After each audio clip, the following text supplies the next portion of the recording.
Coucou tout le monde, j'espère que tout le monde va bien. J'espère que vous passez une agréable journée. Amen. Amen, amen, amen. En tout cas, moi je suis béni. Par la grâce de Dieu, tout va bien. Même si tout va pas bien, je ne vais pas vous dire que tout va pas bien. Tout va bien. Voilà. Amen. Que Dieu vous fasse grâce encore cette semaine-là.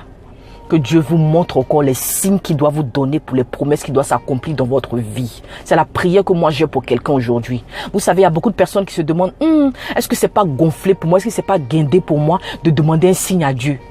Pourquoi? C'est normal. Il y a des gens dans la Bible comme toi, que Dieu avait oint, que Dieu avait choisi pour aller en bataille, pour faire certaines choses, mais qui ont demandé des signes à Dieu. Des gens comme Gédéon, par exemple, ils ont demandé des signes à Dieu. Mais aujourd'hui, la personne dont je suis venu parler aujourd'hui, c'est Ézéchias. Vous savez, comme on a parlé de Ézéchias la semaine dernière, je vais continuer avec lui. Amen. Donc, on est dans 2 Rois à partir du chapitre 20. Du verset 1 au verset 11. Donc, 2 Rois, chapitre 20, à partir du verset 1 au verset 11.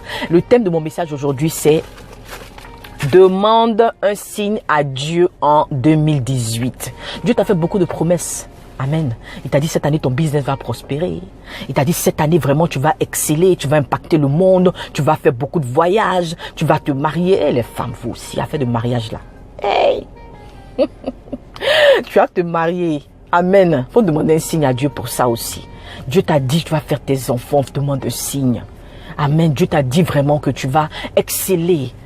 Dieu t'a dit que cette année, il va te libérer, il va te délivrer de beaucoup de chaînes de captivité. Demande un signe à Dieu. C'est normal.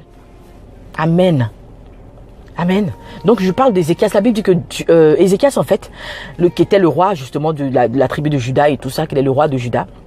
À cette époque-là, la Bible dit, en fait, que Ézéchias est atteint d'une maladie mortelle. Ah! Comment? Ézéchias est atteint d'une maladie mortelle. Et Esaïe, qui était le prophète à l'époque, va voir Ézéchias pour dire, Ézéchias, sache que Dieu dit aujourd'hui là, il veut régler ses comptes avec toi. Tu as fait beaucoup de choses. Il veut régler ses comptes avec toi. Vous savez, hier c'est vrai, Dieu réglait le compte des ennemis d'Ézéchias, n'est-ce pas? Mais Dieu aussi souvent, il va régler ses comptes avec toi. Il dit, cette fois-ci là, c'est pas à tes ennemis que j'ai affaire, c'est à toi que j'ai affaire. Vous savez, Dieu est le Dieu de justice de tout le monde. Hein? Il n'est pas seulement le Dieu de justice de tes ennemis, même toi-même. Il est ton Dieu de justice aussi. Ah, tu savais pas? Ça, je vais t'informer ça aujourd'hui. Ah, ok. Amen. Donc là, Ézéchias, ça n'a pas de problème. Donc, vraiment, la Bible dit qu'il rentre et il cherche la face de Dieu. Donc, il adresse ses prières à Dieu pour dire à Dieu, ah, Seigneur, souviens-toi. Je me suis conduit envers toi avec une entière loyauté. J'ai toujours agi de manière à te plaire. Puis, il ne put retenir ses larmes. Amen. Donc, Ézéchias a commencé à beaucoup pleurer. Il a commencé à se repentir. Il a commencé à rafraîchir la mémoire de Dieu. Vous savez, il y a un verset dans la Bible qui me plaît. C'est ce verset-là qui dit ici. Donnez-moi une minute, pardonnez, je vais chercher mon verset. J'ai mis ça.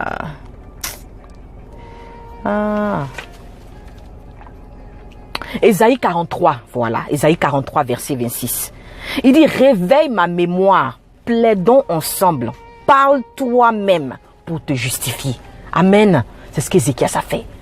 Il a fait quoi? Il a réveillé la mémoire de Dieu pour dire, Seigneur, après tout ce que j'ai pu faire pour toi, là, il y a la loyauté qui était que j'ai eu envers toi. Pardon, souviens-toi de moi. Et Dieu a fait quoi? La Bible dit quoi? Ésaïe, le prophète, est en train de sortir du royaume, du palais, pardon. Il est en train de sortir de la maison d'Ézéchias. Il n'a même pas franchi la porte. Oh, j'aime mon Dieu. Parce qu'il est le Dieu de miséricorde aussi.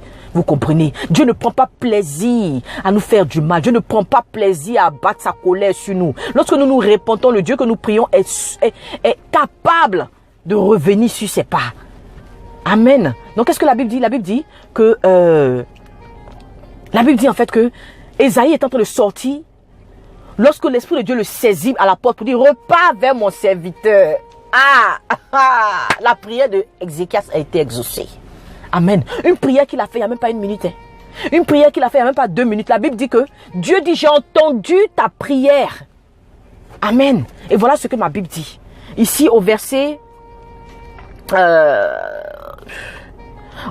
5, il dit, eh bien, voici ce que le Seigneur déclare. Le Dieu de ton ancêtre David. Amen.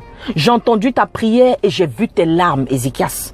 Eh bien, je vais te guérir. Dès après-demain, tu pourras de nouveau te rendre au temple du Seigneur. Je vais même prolonger ta vie de 15 ans. Amen.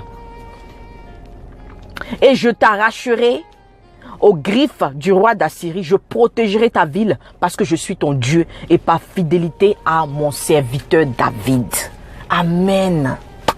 Donc là, Dieu est revenu sur ses pas. Et il a dit, oui, tu as péché, c'est vrai, mais j'ai entendu tes pleurs, j'ai entendu tes larmes, j'ai vu ce que tu as fait pour moi aussi. Je me suis rappelé de ta loyauté. Et moi, Dieu, j'ai décidé de te bénir. J'ai décidé de rajouter 15 ans sur ta vie. Amen. Ah, mais Ézéchias aussi, lui, il n'est pas facile de le convaincre. Hein? Ézéchias dit, Esaïe, c'est vrai, tu m'as dit ça, j'ai compris. Mais comment je fais pour savoir que je serai guéri après-demain? Ézéchias dit, tu veux un signe? Esaïe dit, tu veux un signe? Il dit, oui. Il dit, quel signe tu veux? D'accord, donc demain matin, le soleil va, on dit le soleil se lève à l'est et puis se couche à l'ouest, n'est-ce pas? Donc c'est un exemple que je donne. Hein? Ézéchias dit, d'accord, pour me montrer que ce signe-là vient vraiment de Dieu, là. Ça, c'est ce qu'on appelle de bold prayers. Il était, tu dis, là, Ézéchias dit, non, c'est trop facile.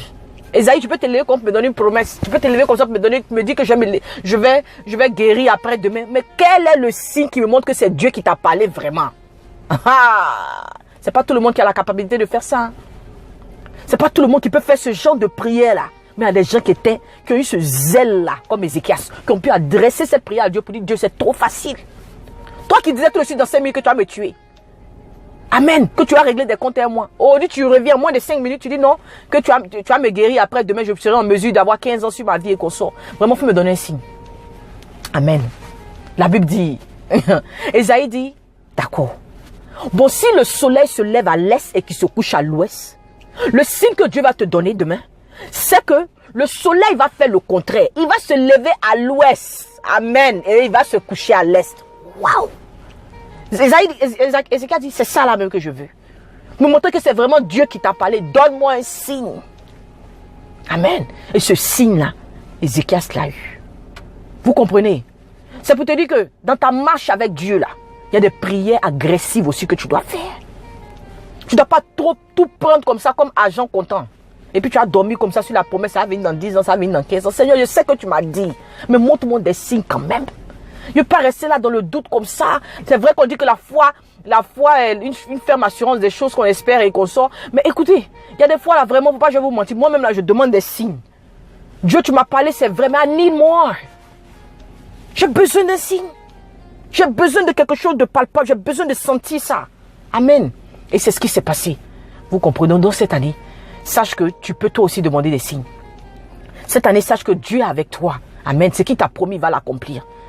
N'aie pas peur de demander des signes à Dieu. Gédéon a demandé des signes à Dieu. Ézéchias a demandé des signes à Dieu. Et Dieu a accompli ça. Parce qu'il veut que cette promesse vive en toi. Il ne veut pas que ça meure, que tu te décourages et qu'on soit. Donc il est capable de te donner des signes. Amen. Que vraiment, vraiment cette semaine-là, je prie que Dieu te donne des signes. Voilà ma prière pour toi cette semaine. Que Dieu te donne des signes pour ton business. Que Dieu te donne des signes pour ton mariage. Que Dieu te donne des signes pour ton enfantement. Que Dieu te donne des signes pour ta prospérité. Que Dieu te donne des signes pour ton travail. Que Dieu te donne des signes pour ce qu'il a dit qu'il allait faire pour toi cette année 2018. Amen. Que Dieu te bénisse. Passe une excellente semaine et que l'ange de l'Éternel te garde. Amen. Amen. Amen.